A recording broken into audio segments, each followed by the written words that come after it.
Greetings, customizers. Welcome to the next episode of the Night Force tutorial. To all my subscribers, thank you very much. And if you're joining us for the first time, welcome to the show. In the last episode, we talked about doing some detail painting. With the Firebat here being as finicky as it is, I elected to not fully disassemble it. The pro to that is that I don't have to do any repair work, which adds loads of time to any project. But the con is that I have to work into some very interesting angles. With the wings and the fins remaining attached, that has provided some challenging places to get a paintbrush. Most in this case being the full wing and tail sets while they're still in their grooves and connection points, and whatever you want to call them.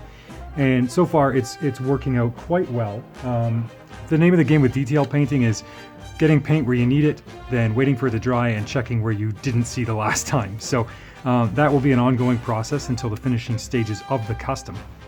And we also noticed, or I shared with you, the interesting effect that in the pre-visualization process that this gray had with this black. Right now, with the lighting, there's a very stark contrast. It's very noticeable difference between the two colors. But even as I was holding it in a different angle of the light, the winglet here actually started to blend in with this black here again. So it was a question of whether or not I was overdoing the gray in this custom, and my answer is still a confident no. But I really enjoyed that color interaction. So in this episode, we said we were going to talk about tinting the canopy, because upon further inspection of references, we found that the canopies are indeed tinted or smoked. And that makes for some interesting customization, because I'll show you, this is the canopy here for the Firebat. And let's take the Firebat itself, and we'll just sit the canopy on there just so you can get an idea of it. Now, that there would be fine. That's fine enough, right? The canopy's on, it's clear, it's intact, there's no problems with it. So if you wanted to stop there, that's good. But we are trying to go for that Hasbro aesthetic, right? So we're going to take this one step further, and we're going to tint this canopy. If you haven't seen the tutorial on the Firebat from Hell, aka the Sunbow Firebat, then well, we'll jump right into the canopy tinting here. So how do you tint a canopy? Well, when some people do their Night Force or even Sky Patrol customs and they tint their canopies, they decide to just put regular hobby paint on the inside of a canopy to make it look like a very deep tint, and you'll never see into the canopy. And while that does look cool, you're kind of, and if it's the only option available to you, then hey, go for it. But if you're kind of limiting yourself in what you can do here, and in this case, we're going to employ Tamiya clear paints. This one being X19 Smoke, which is their black, their clear black. It does come in other colors like blue, red, green, yellow, orange, and these colors can all be mixed together to make their resultant color. So if you wanted, you know, a clear purple, you could mix the clear blue and the clear red together. So they are a gloss paint and behave as such, which means you have to thin them quite a bit. And the trick to doing this with an airbrush is making sure you don't overload the paint. And the trick to doing it by hand is making sure you avoid any streaking. So you have to be very careful with your application. That's not to say that it is in and of itself an overly delicate operation. It's just you have to be conscientious of how you're applying your paint, how much and with what tool. So in this case, I will be doing it with an airbrush. And then the other consideration that you have to do or think about is, are you going to do the inside or the outside? And the reason for that is that if you do the inside, it's protected by the plastic on the outside. This is very thick plastic, especially when compared to related model parts, for example, like the canopy on an airplane or windows on an armored vehicle or what have you.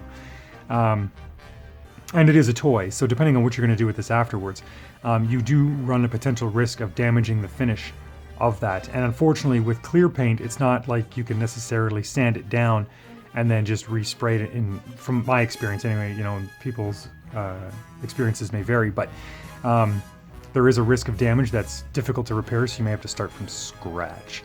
In this case, though, doing it from the inside presents us with a unique problem. And maybe not even so unique when I think about all the other canopies for G.I. Joe vehicles, is that they have a hinge point on them that usually snaps into the vehicle itself.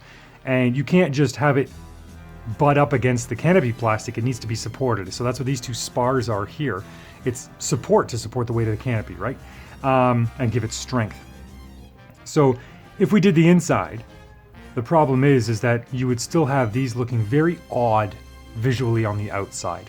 So you would have them tinted on there, and I don't know if that would necessarily carry the effect on out here. It's the same thing I did with the Sunbow Firebat. So I'm actually going to paint the outside of the canopy, but I am going to spray sideways onto this support mechanism. And that will tint the plastic enough to make it look like the whole thing is made out of smoked plastic. So by doing the top of this, even if I look at these support spars from the bottom, they'll actually, because the backside of the plastic is tinted, it will actually look like the whole thing is tinted. And I'll show you what that looks like. I am not going to hit this part here with paint, because I don't want any paint on the inside of this, because it'll just provide an uneven finish. And what can ruin a tinted canopy is an uneven finish. And then what we're going to do after that, because we can't just leave that painted. I mean, yes, you can, but it's a better idea to do what we're about to do. And that is, once I'm done knocking things over and making a mess, is use Pledge Future Floor Polish. You may or may not have heard of this product before. It's changed names a lot, but it used to have this as its main logo, and now it's Pledge, whatever. And different parts of the world have the same product with just different names. I think some of them are like Johnson's Floor Shine or whatever, because it is a Johnson company. So basically what it is it's an acrylic floor polish. So whatever country you may be in, go to your local hardware store or even grocery store cleaning section, whatever, and ask them for where their clear acrylic floor polish is, and you'll get something like this. You can see its viscosity here in the bottle, which is nice. It's got a couple of unique features. So you can brush paint this on. You can airbrush it straight without even thinning it with anything, which is fantastic. And the neat thing is to clean it all out of your airbrush, you just use Windex. You can kind of get it out with proprietary thinners, but just use the Windex because it's cheaper and it saves you your specialty stuff for those particular products. And the good thing is too, is if you get an uneven coat on this, because it goes on too thickly or whatever, you can actually spray Windex on the canopy and remove it and start again. So it's a very forgiving product. This in and of itself can also be used as a clear coat on any finished product you want to use, because that's what it does, is it gloss clear coats things. I use these a lot. I use this a lot on my model airplanes when I build them as a clear coat before I put on the decals. So it is a fantastic thing to have. I've had this bottle for several years now.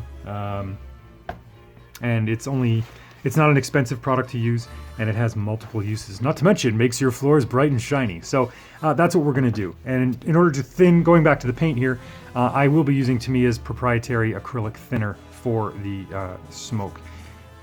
So now that we've got all that there, and my airbrush is freshly cleaned, let's get down to prep and painting.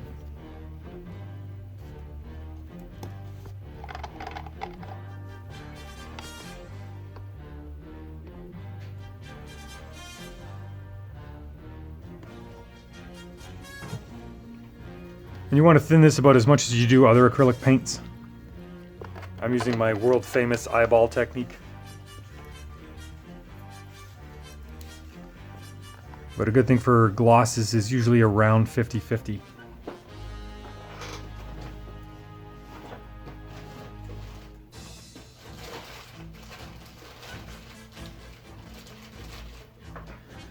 In this case, I will be using a pipette. The reason why I'm applying it with a pipette is that while you can pour paint from the jar into the airbrush, which is fine, my hobby store is running out of many supplies, and they are not getting them back in anytime soon. So now, all of my supplies have to come from online, and we're still relatively cold here. So some of this stuff can freeze. In fact, even with one company offers hand warmers in their box that they ship to you. But even that wasn't enough for some product, and it froze solid and is gone. So I'm being very, or at least trying to be very prudent with my use of this stuff. And as per usual, I'm going to throw my mask on, and there'll be a bright flash as this thing comes on, so just bear with.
And there we go.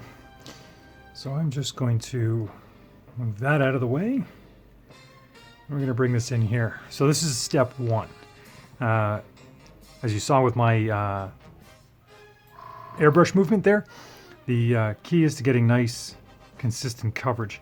Another way to check that is just to hold it up against a relatively clean background like this and just see if there's any dark patches. Keep in mind that you'll see some darkness as you can see the canopy through the other side. But that there looks to be good. Now, you saw me hit the sides of these. I wasn't too concerned about that because the canopy's going to be closed most of the time, but if you open it up, you'll see, like we talked about, now those two support bars there look like they're also tinted, even though there is no tinting on that side. So you're good to go with the way that happens. Now, what you might have noticed is that things look a little blurry right now, and that's because we've put color on there, and there's pigment in that clear black, right? So what is going to alleviate that is the future floor polish. So it's going to take that and basically fill out the micro imperfections, if you will, and it'll clear that right up. And this time what I'm going to try is I'm going to put some on the outside and I'm going to put some on the inside to see how clear we can make it.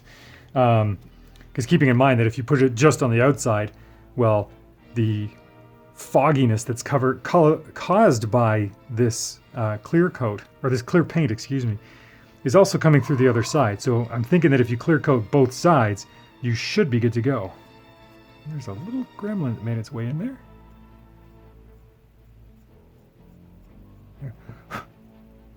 Yeah, barely noticeable. Okay. So that's what that's going to do. And this is pretty dry. So we're actually going to switch right over to the future floor polish. So just hang tight. All right, so I've got my airbrush loaded up with the future there, and that's straight future, straight from the bottle, no thinning required.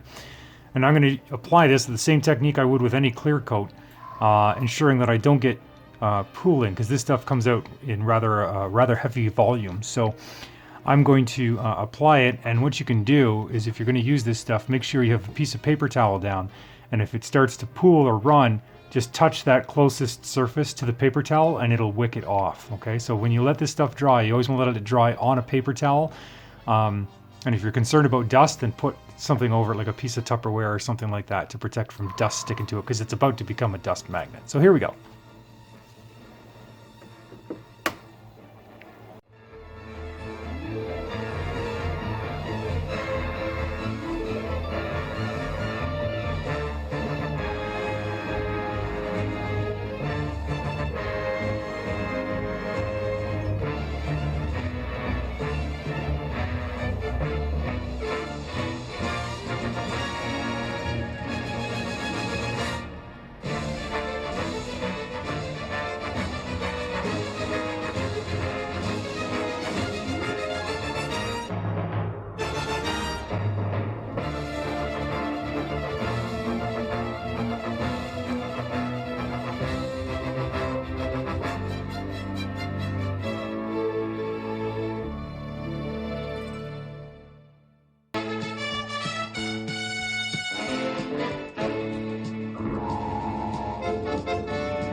And there you have it.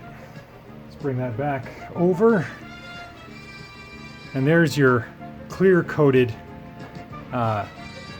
canopy. So using future floor polish, again, you saw the strokes, they remained the same as with the clear black itself, the smoke. And then I did some on the inside as well, just to see if we could improve the clarity from both sides. And as you can see now, it's been restored. So now let's do a test sitting on the fire bat again. If you remember the earlier unpainted canopy,